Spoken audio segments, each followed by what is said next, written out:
పొలంలో దిగు అని దిగి నేనేం చేయాలి అంటే దిగి వాళ్ళందరూ నారేస్తున్నారు కదా, నారు కట్టలు అందించు అనేవాడు.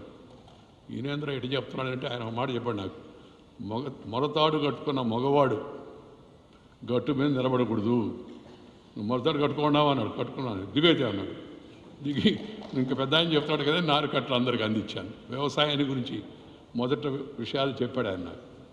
అలాగే అనేక విషయాలపైన మా అమ్మమ్మ మా తాతయ్య మొదట్లో నాకు మార్గదర్శనం చేశారు. వాళ్ళు నాకు ఏం చెప్పాలంటే మొదటి గురువులు. వాళ్ళ తర్వాత ఆర్ఎస్ఎస్ దుర్గాప్రసాద్ గారు, సోమయ్య గారు. ఆ తర్వాత రాష్ట్ర స్థాయిలో దేశ స్థాయిలో అనేక అవకాశాలు వచ్చాయి. అవకాశాలు వచ్చినప్పుడు ఇప్పుడు నేను ఎప్పుడు మా తాత చెప్పిన మాటని ఎప్పుడు జవదాటలా ఎవరికి. నాకు అందుకే ఎవరైనా కాళ్ళకి దండం పెట్టామంటే ఇష్టం ఉండదు. ఎవరైనా పెడుతున్నప్పుడు దయచేసి వద్దయ్యా, నమస్కారం మన సంస్కారం, నమస్కారం పెట్టండి చాలు అని చెప్తూ ఉంటాను. ఈ ప్రజా జీవనంలో ఈ మధ్యకాలంలో గౌరవం కన్నా అవసరాన్ని బట్టి చాలామంది రాజకీయాలు మనం చూస్తున్నాం ఎలా జరుగుతుందని చెప్పి. ఇది మూడవది, నేను అసెంబ్లీకి ఎన్నికైన తర్వాత లైబ్రరీలోకి వెళ్ళి, ఇంతకుముందు 1952లో పిల్లలమర్రి వెంకటేశ్వర గారు ఉండేవాడు, ప్రతిపక్ష నాయకుడు. ఆయన ఏం మాట్లాడాడు, ఆ తర్వాత సుందరయ్య గారు ఏం మాట్లాడాడు, పార్లమెంట్లో హిరేన్ ముఖర్జీ ఏం మాట్లాడాడు, వాజ్పేయి గారు ఏం మాట్లాడారు, నాజ్పాయ్ గారు ఏం మాట్లాడాడు, ఇవన్నీ లైబ్రరీకి వెళ్ళి చదువుకునేవాడిని. తెనేటి విశ్వనాథం గారితో నాకు చిన్నప్పుడే విశాఖపట్నం స్టూడెంట్ కాబట్టి నాకు హరిబాబు గారికి పరిచయం అయింది. జయాంధ్ర ఉద్యమం ఆయన మమ్మల్ని వెంట పెట్టుకుని రాష్ట్రం అంతా తిప్పాడు. ఆయన సాంగత్యం వల్ల కూడా అనేక విషయాలు నాకు బోధపడ్డాయి. అలా నేర్చుకొని అంచెలంచెలుగా పెద్దలు చెప్పిన విషయాలు వాటిని తెలుసుకొని ఆ తర్వాత ఇప్పుడు చాలామంది చెప్తున్నారు వెంకయ్యనాయుడు గారు పెద్ద వక్త, మంచి ఉపన్యాసకుడు. ఇవన్నీ కూడా నేను సీనియర్స్ అంతకు ముందున్నట్టు తరం వాళ్ళ నాయకుల యొక్క జీవితాల గురించి చదివి వాళ్ళు మాట్లాడిన విషయాలను గుర్తించి, ఆ తర్వాత తెలుగు భాష మీద నాకు మొదటి నుంచి ఆసక్తి.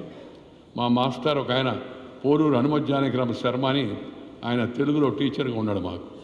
సరే తెలుగులో ఆయన చెప్పాడు, తెలుగు మనం తెలుగు కూడా ఉన్నాయన తెలుగులోనే మాట్లాడాలా, తెలుగు భాషలో ప్రావీణ్యం సంపాదించుకుంటే తర్వాత మిగతా వాటిలో వస్తుందని ఆ మాట విన్నాను. అందుకని నాకు తెలుగులో మాడడం అలవాటైంది. హిందీ నేర్చుకోవడం నేను మొదట్లో నేను మన ఆంధ్రప్రదేశ్ యువకులందరికీ చెప్తున్నా, చాలామంది తెలవక హిందీని వ్యతిరేకిస్తూ ఉంటారు. నేను మన తమిళనాడుకి వెళితే ఆ మధ్య తమిళనాడు డిఎంకే మిగతా పార్టీల ప్రభావంతో కొంత హిందీ వ్యతిరేకత ఉంది. వాళ్ళంతా పిల్లలందరూ సార్ మా మీద రుద్దుతున్నారు సార్ అని. ఏం రుద్దుతున్నారా అని అడిగా. ఇంపోజింగ్ హిందీ సార్ అని అంటే నేను ఉపన్యాసాలు చెప్పా, ఐఎమ్ అగెనెస్ట్ ఇంపోజిషన్ అనగానే చప్పట్లు కొట్టారు. No imposition, no opposition, that is my proposition, it should be your position అని చెప్పారు వాళ్ళకి మొదట్లో అర్థం కాదు, తర్వాత తెలిసింది. నేను చెప్పాను ఆయన, మన దేశంలో మన భాష ముందు అమ్మ భాష, ఆ తర్వాత మన సోదర భాషలు, ఫస్ట్ మదర్ టంగ్, తర్వాత బ్రదర్ టంగ్ అంటే అదర్ మన సోదర భాషలు, ఆ తర్వాత ఎనీ అదర్ టంగ్ ఏదైనా నేర్చుకోండి, ఇంగ్లీష్ నేర్చుకున్న ఇబ్బంది లేదని. ఎందుకు ఈ సందర్భంగా చెప్తున్నానంటే, నేను యువతరానికి, నాకు ఇప్పుడు 75 ఏళ్ళు పూర్తి అయిపోయి ప్రజాజీవనం ఎంతకాలం ఉంటుందో తెలవదు. నేను యువకులందరినీ కోరేది ఏంటంటే, దయచేసి అందరూ మాతృభాషలో మాట్లాడండి. ప్రభుత్వాలు కూడా మాతృభాషలో చదివే అవకాశం కల్పించాలి ప్రాథమికంగా. ఆ తర్వాత ఇంగ్లీష్ నేర్చుకోవచ్చు. హిందీ గురించి కూడా ఎందుకు చెప్పారండి, ఇందాక నేను చిన్నప్పుడు హిందీ వ్యతిరేక ఆందోళన పాల్గొన్నవాడు.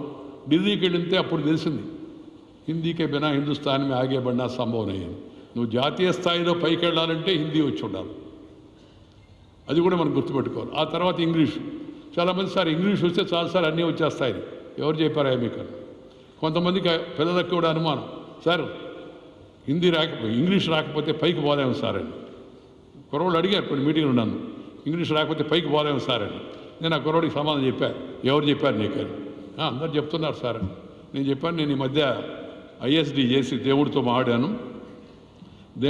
ఆయన అడిగానయ్యా, నీ దగ్గర రావాలంటే పైకి రావాలంటే ఏమన్నా ఇంగ్లీష్ మీడియంలో చదువుకొని ఉండాలంటే ఆయన అదేం లేదు, ఎక్స్పైరీ డేట్ అయిపోతే ఎవరికైనా సరే డైరెక్ట్గా ఇక్కడికి వచ్చే అవకాశం ఉంటుందని చెప్పాడు. అంటే ఆ కుర్రోడు, సార్ మీరు సరదాగా చెప్తున్నారు, నేను అడిగింది అది కాదు సార్, పైకి పోవాలని. ఇప్పుడు ఆ కుర్రోడికి చెప్పాను, మళ్ళీ కూడా చెప్తున్నా, ప్రతి మీటింగ్లో చెప్తున్న విషయం అందరికీ ఏంటంటే, ఈ దేశ రాష్ట్రపతి ఇంగ్లీషు చదువుకోలే, మాతృభాష చదువుకుంది ఇప్పుడున్న ఆమె. అంతకుముందు నా రామనాథ్ కోవింద్ గారు కూడా మాతృభాష చదువుకున్నాడు. ఈ దేశ ఉపరాష్ట్రపతిగా ఎన్నికైన నేను మాతృభాషలో చదువుకున్న, తెలుగు మీడియంలో. నేను అక్కడికి వాడి దాకా చేరుకున్నా కదా, రాష్ట్రపతి ఉపరాష్ట్రపతి. ఈ దేశంలో అత్యంత శక్తి సంపన్నుడని ప్రపంచం అంతా గుర్తించాయంటే నరేంద్ర మోడీ గారు కాన్వెంట్ మొహం కూడా చూడాలి ఆయన. ప్రపంచంలోనే వాళ్ళ ప్రపంచంలో మనం చూసే ర్యాంకింగ్, అమెరికాలో ఒక ఏజెన్సీ ర్యాంకింగ్ కండక్ట్ చేస్తే 68% Indian prime minister Narendra Modi, 32% Trump America అధ్యక్షుడు. చాలా పవర్ఫుల్ దేశం. అంతటి పేరు ప్రఖ్యాతులు వచ్చిన ఆయన ఎప్పుడు కాన్వెంట్కి వెళ్ళా. మన దేశంలో సుప్రీంకోర్టు ప్రధాన న్యాయమూర్తిగా పనిచేసిన మన తెలుగువాడు జస్టిస్ నూతనపాటి రమణ గారు, ఆయన ఆ మధ్య చెప్పాడు, నేను మాతృభాషలో చదువుకున్నాను, అయినా ఇక్కడి దాకా చేరుకున్నాను. సో రాష్ట్రపతి, ఉపరాష్ట్రపతి, ప్రధానమంత్రి, ప్రధాన న్యాయమూర్తి ఈ పదవులన్నింటికి వెళ్ళినప్పుడు మనం ఇంగ్లీష్ రాకపోతే పైకి పోలేమనే అభిప్రాయం తప్పు. అయితే ఇంగ్లీష్ నేర్చుకోకూడదా? నేర్చుకోవాలి. ముందు మాతృభాష, మొదట అమ్మ భాష, ఆ తర్వాత సోదర భాష, ఆ తర్వాత పరాయి భాష. దీన్ని అందరూ దయచేసి ఆ విధానంగా పిల్లల్ని తీర్చిదిద్దాలా. మనకు వచ్చిన జబ్బు అంతా ఏంటంటే సమాజంలో మన పెద్దోళ్ళు కూడా కొందరు ఉన్నారు ఇక్కడ, సోదరిమణులు, తల్లులు, సగం జబ్బు కారణం పిల్లలు. ఒకటేమో ఇంగ్లీష్ వాళ్ళు పోతా మన మీద రుద్దిపోయారు, వాళ్ళ విద్యా విధానం, వాళ్ళ మీడియం ఆఫ్ ఇన్స్ట్రక్షన్. రెండవది మనదంతా తక్కువ, వాళ్ళదంతా గొప్పని మన విద్యా విధానంలో అడ్డు పెట్టారు. ఆ తర్వాత కొంతమంది అసలు తెలుగునే తీసేశారు, మొత్తం ఇంగ్లీష్ మీడియం పెట్టారు. నేను ఎవరో ఏందని రాజకీయాన్ని మాట్లాడిన అనుకోండి, రాజకీయాలు లేను కాబట్టి నాకు దానిపైన ఆసక్తి కూడా లేదు. కానీ తెలుగు భాష నేర్చుకోవాలి. తెలుగు భాష అమ్మ భాష, కంటి చూపు లాంటిది. ఇంగ్లీష్ భాష కళ్ళద్దాలు లాంటిది. కంటి చూపు ఉంటే కళ్ళద్దాలు పనిచేస్తాయి. నీ కంటి చూపే లేదనుకోండి, నువ్వు రెబాన్ గ్లాస్ పెట్టుకున్నా జుబాన్ నుంచి ఏమీ బయటకు రాదు. ఈ విషయాన్ని గుర్తుపెట్టుకోవాలా. ప్రతి ఒక్కడు కన్న తల్లిని, జన్మభూమిని, మాతృభాషను, మాతృదేశాన్ని, పాఠం చెప్పిన గురువును, చదువుకున్న విద్యా సంస్థను మర్చిపోయిన వాడు మానవుడే కాదు అనే విషయాన్ని అందరూ గమనించాల్సిన అవసరం ఎంత ఉంది.